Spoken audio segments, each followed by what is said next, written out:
was really something. Like, it was the biggest empire for its time, and it became an example for future empires. It demonstrated how to have proper organization, how to properly manage your people and your armies, and how to unify different cultures as a strength and not as a weakness. The Persian Empire started in 6th century BC, and around this time the main players in the world, to name a few, were the Babylonians, the Egyptians, the Greeks, and the soon-to-be Persians. The Jews had been exiled to Babylon, and civilization had really only just begun. The empire's roots begin when Cyrus II, a member of the Achaemenid clan, is officially chosen as its leader. He was part of a few Persian tribes that lived in a Persian territory ruled by a different group of people. Cyrus wasn't really too happy with his role, so he took it upon himself to do something about it. He unified the Persian tribes together, he amassed a massive army, and revolted against the current rulers of the land. He won the battles, took the title of Shah, which translates to the King of Persia, and went on to build a capital on the site of his victory. The only problem with this sudden Persian takeover was the fact that two other provinces had agreements with the previous rulers, and neither province was really happy about a Persian takeover. One of those provinces was Babylonia itself, the huge city of Babylon, so you can obviously imagine that something had to be done with the situation. I mean, you can't really take over a territory and expect everybody else to play along and to be nice. You're going to have to deal with the problems that you create. You're going to piss some people off. Cyrus dealt with Babylon not by besieging the city, since at the time Babylon was one of the biggest and most influential cities, but by using propaganda. He basically took advantage of the fact that the current Babylonian king wasn't so popular with the Babylonian people. Instead of fighting a war that could cost him many casualties, he turned the Babylonian people against their king. When Cyrus eventually came to Babylon, he was welcomed with applauses, palm leaves, and an overwhelming support. He then declared himself the ruler of Babylon and proclaimed that he was sent by the Babylonian gods themselves to rule over the land. Cyrus established a contract with his people. He demanded they pay him a tribute for being part of his empire, and in return he'd give them protection and even the freedom to have their own customs and believe in their own gods. He freed the Jews, which at the time were exiled from Jerusalem to Babylon, and cemented for himself a high status among the Jews. I mean, if you look at the Old Testament, Cyrus is seen as a great man, which obviously makes sense. If you free your people, well, they're going to glorify you, no doubt. Unfortunately, as I always say on this show, nothing lasts forever. Cyrus was eventually going to die, and he left the throne to a supposedly distant relative called Darius I. And by the way, for those that don't know, my name is also Darius, and I hope to one day be as good and achieve as many things as Darius I did, because as you're going to see, Darius I was really a great emperor. With revolts breaking out in Egypt, which had just been acquired during this change of emperors, Darius realized that he had to re-establish the conquest that Cyrus had made just a few decades prior. However, Darius was lucky. He had a massive army at his disposal, an army that had been growing for decades during Cyrus's rule. With this powerful army, he began to re-establish the Persian Empire and was on the verge of creating the biggest empire the world had ever seen.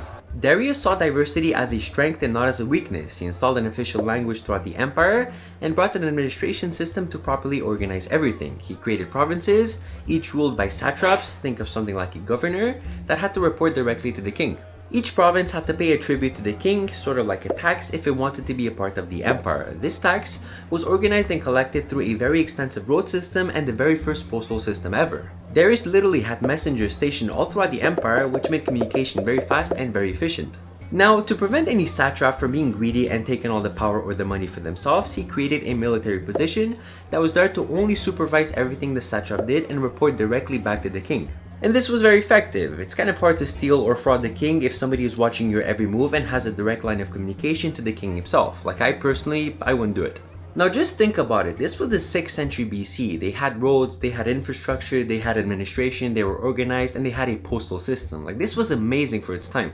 And that's what I meant when I said that the Persian Empire was going to become an example for future empires to come. I mean, the Persian Empire had so many good things that future empires had no choice but to follow. Like, this was the reason why the Persian Empire got so big. And by the way, this was only possible by a man whose first name happens to be Darius. Just saying. Darius used the tax money to build many great things for the Persian people. He built irrigation systems, roads, funded mining explorations, and he created a common currency that could be used all throughout the empire. He brought architects and builders from around the world to build a new Persian capital, Persepolis, and it was beautiful. Darius was truly a great ruler, and under his rule, the Persian Empire reached its biggest extent. Although he never acknowledged Cyrus and his accomplishments, perhaps this is due to the fact that Darius probably wasn't related to Cyrus and that he only claimed to be. Like, historians are still unsure, but it looks like he probably wasn't. Darius wanted to become better than Cyrus, and as he was accomplishing more and more things, he eventually reached his goal. He was the greatest emperor the empire had ever seen. He dropped the title of Shah, which remember meant king, and adopted the new title of Shahanshah, which meant the king of kings, a title that was to become synonymous with the Persian Empire. So much so that Alexander the great general, would even seek to have that title when he eventually conquered Persia. Unfortunately, once again, nothing lasts forever. Revolts started breaking out in Greece, and Darius tried to calm them down by teaching Greece a lesson, which literally meant getting an army, going to war, and trying to take them over. Unfortunately, he failed. Humiliated, he goes back to Persia, raises taxes, and tries to attack Greece once again, but unfortunately never lives to see that fight happen. He dies of old age, and the empire is then passed on to his son, Xerxes. Now, Xerxes had a lot more problems to deal with. The raised taxes started even more revolts in the empire, and when he finally attacked Greece for the second time, well, he failed as well. He then resolved to have a private life in the comfort of his luxury as king, a lifestyle that future kings would soon follow. No longer were they to be publicly seen all the time. They were to live a quiet life at home, away from the public. The empire was starting to fall apart. The empire that Cyrus and Darius had built was strong enough to resist this slide into decadence for about 200 years, but gradually it took its toll. Some satraps created their own islands of power, and inflation began to spike as taxes kept on rising. Even the multiculturalism of the empire, which was initially its biggest strength, was starting to fall apart. Eventually, as the empire grew weaker, it became the perfect target for a new young general that was entering the scene of history, Alexander the Great. And that, my friends, is unfortunately the end of the Persian Empire. I really hope that you've enjoyed this brief history lesson on the Persian Empire. If you did, please leave it a big thumbs up, make sure to subscribe, make sure to hit the notification bell, join Team Knowledge, and be notified whenever I release a new video. And now it's time for questions. Have you heard about the Persian Empire before? Did you learn anything new from this video? And who was your favorite emperor? Was it Cyrus, was it Darius, or was it Xerxes? Please do leave me a comment. I would love to read and answer them all. And yes, I do answer all of your comments. And bonus points for you if you do leave a comment. You might get featured in next week's video as a fan of the week. And now just a little disclaimer. I know I haven't talked about everything regarding the Persian Empire. That's okay.